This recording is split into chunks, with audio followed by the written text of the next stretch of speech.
एक काम करना कि जब हम सब समाज के क्षेत्र में आगे कार्य करने के लिए चलें तो बहुत सारी गलतियां भी होंगी, बहुत सारे कष्ट भी उठाने पड़ेंगे। हम ही थोड़े, अपने आर्यों को और परिवार को भी उसमें हताश ना होना, डिगना नहीं। हम सब सत्य के लिए ही संघर्ष कर रहे हैं। ऐसा ना करना कि उसके बाद में ये सोच बैठो कि अरे ये तो सब कार्य इस प्रकार का था, समाज के लिए हम ही पड़ी है, समाज के लिए लड़े भिड़े, पूरा मेरा परिवार बिखर गया, मैं दुखी रह गई, बच्चे नहीं पढ़ पाए, या ऐसा ऐसा दुख हो गया। ये जीवन में अगर यही करके करते रहोगे तो संसार में ना जाने जितने जो मुख्य लोग हैं वो कुछ काम ही नहीं कर पाते। इसलिए यहाँ माताएं बहनें और जो हमारे आर्यगण वरिष्ठ भी हैं, अगर आपके यही युवक, आपके यही वरिष्ठ, यही माताएं अगर संघर्ष क्षेत्र में कल जाती हैं, उन्हें कष्ट होता है, दुख होता है, अपमान मिलता है, तो इस अपमान को, दुख को, कष्ट को ये देखेंगे, इसके कारण से चुपचाप घर बैठ जाएंगे, इसके कारण से संगठन को ही छोड़ देंगे, अथवा इन सभी विषम परिस्थितियों में यह ज्ञान धारण करते हुए कि कुछ भी हो, हमें वेद की आज्ञा के अनुसार में चलना है, समाज का हित करना है, हमें पुण्य भी चाहिए, हमें सुख भी चाहिए। हम आर्य और आर्याएं हैं, हम हर कष्ट सहकर, हम हर अपमान सहकर, हम हर पीड़ा सहकर के हम कार्य करेंगे। जब ऐसी भावना आप सब में होगी तो हम मुट्ठी भर लोग भी समाज के लिए एक उदाहरण बन जाएंगे, समाज आपके साथ चलने लग जाएगा। लेकिन अगर कहीं घबरा करके बैठ गए तो आप बिखर जाओगे, बिखर गए तो कहीं कोई आपका कार्य भी और अवरुद्ध हो जाएगा। ये परिस्थितियां सभी के सामने आती हैं। उन परिस्थितियों में जो डटा रहता है वो आगे बढ़ जाता है, जो नहीं डटा रह गया वो बिखर गया।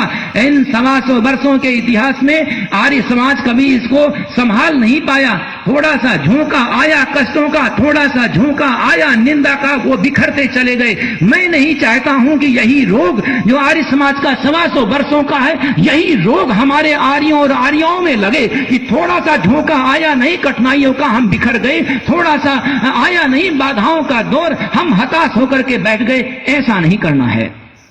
तैयार हो?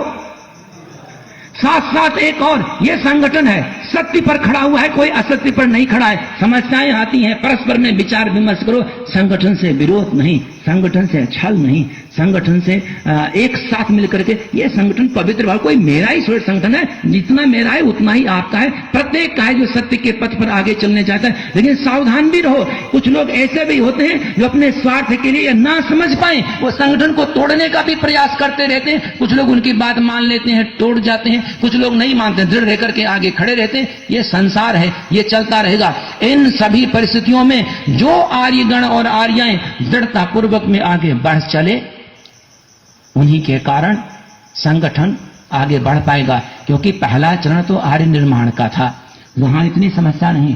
दूसरा चरण समाज निर्माण का है, यहां संघर्ष होगा।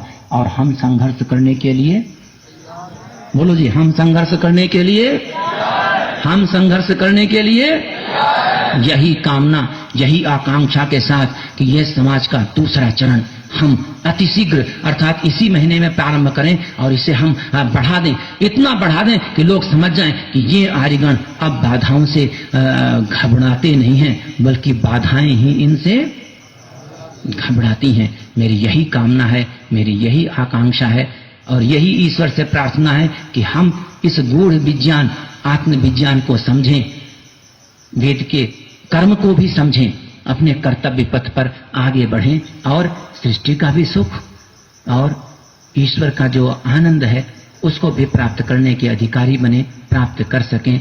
यही कामना और आकांक्षा के साथ आप सभी को धन्यवाद।